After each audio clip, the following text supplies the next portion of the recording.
Hi student, मैं झांसा आज आप लोगों को पहले से कुछ नए टॉपिक के साथ लाया हूँ। टॉपिक के नाम जैसे कि कोन है, स्फीयर है और हेमिस्फीयर है। हमने ऑलरेडी पढ़ चुके हैं क्या कि मेंसुरेशन किसे कहते हैं, 2D मेंसुरेशन किसे कहते हैं और 3D मेंसुरेशन किसे कहते हैं। क्यूबॉइड, क्यूब्स और सिलेंडर, इन सारे फॉर्मूले को हमने आपको अच्छे से सिखाया है।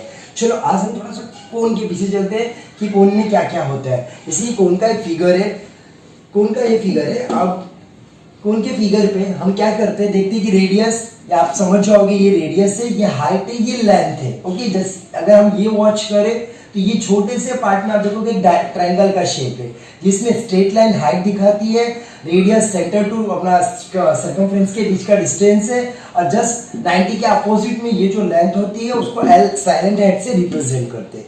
तो पाइथागोरस फॉर्मूला तो आपको पता होगा कि क्या होता है Pythagoras formula, hypotenuse square is equal to height square plus base square. यहाँ पे रेडियस है बेस की जगह पे, तो स्क्वायर था, स्क्वायर को हमने जस्ट अपोजिट साइड में ले लिया, तो height square plus radius square in the root is equal to slant height. तो साइलेंट हाइट का फॉर्मूला हमारा क्या है, slant height is equals to root of H square plus R square.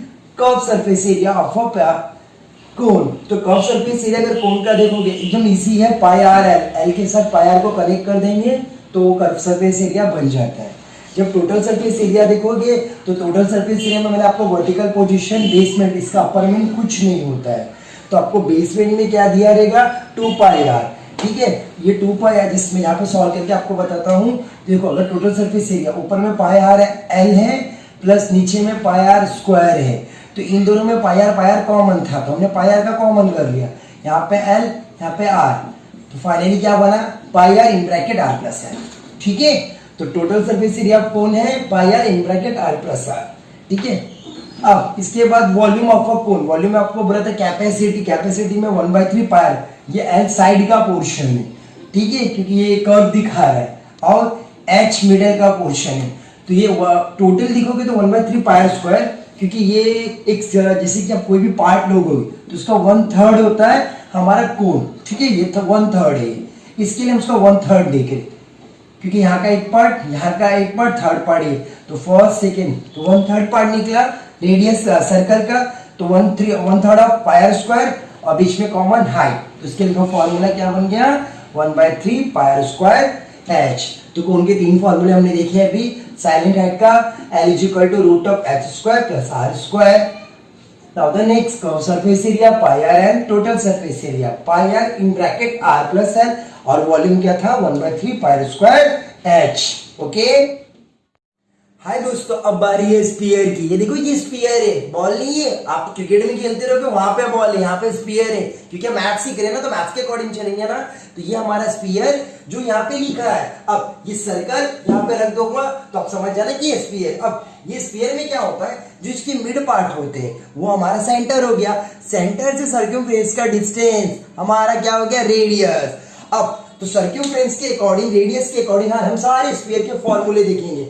आपको ऐसा नॉर्मली ये तो पता है कि एरिया ऑफ सर्कल क्या है, area of circle pi R square. ठीक है, पाई आर का स्क्वायर। ओके, अब एक स्फीयर देखोगे, अगर मैं स्फीयर को डिवाइड करूं तो यहाँ पे ये 4 पार्ट में डिवाइड हो जाता है, जो normally 1 part, 2 part, 3 part, 4 part.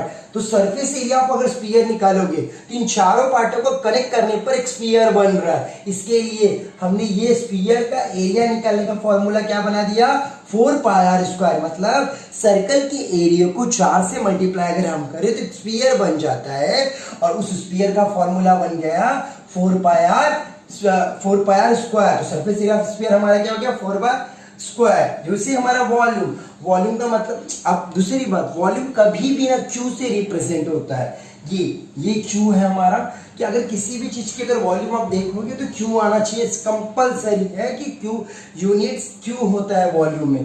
तो वैसे ही स्फीयर की वॉल्यूम देखोगे तो ये 4/3 पाई आर का क्यू होता है। क्या होता है फॉर्मूला, 4/3 पाई आर का क्यू। स्टूडेंट, स्फीयर के बारे में आपने पढ़ा। अब हेमिस्फीयर, ये जस्ट थोड़ा सा उसका हाफ कर दो, मतलब जैसे आपने स्फीयर में पढ़े ना, उसका सब कुछ हाफ कर दो, वो बन गया हेमिस्फीयर। पहले आपने क्या पढ़ा, पूरे के बारे में, तो पूरा पढ़ा तो स्फीयर, इसका हाफ करोगे तो हेमिस्फीयर। इट मींस कि देखो ये डायग्राम दिख रहा है आपको, ये हाफ ऑफ द हेमिस्फीयर है।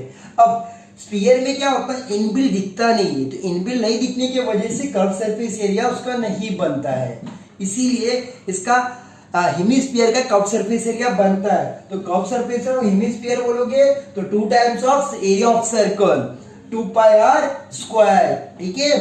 अब total surface area of solid hemisphere की बात करोगे तो टोटल सरफेस एरिया इसका होता है 3 पाई आर स्क्वायर।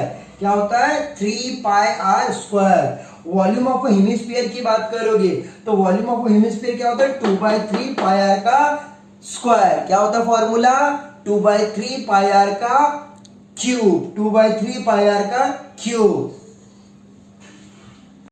हाय दोस्तों, अगर आपको ये वीडियो अच्छी लगी तो लाइक करें, सब्सक्राइब करें मेरे चैनल को, और इनकेस अगर आपको कुछ और वीडियोस देखना हो तो मुझे कमेंट्स में बताइए। मैं सर आपकी पूरी कमेंट्स को देखूंगा, पढ़ूंगा और उसको सॉल्व करने की कोशिश करूंगा। Best of luck your futures.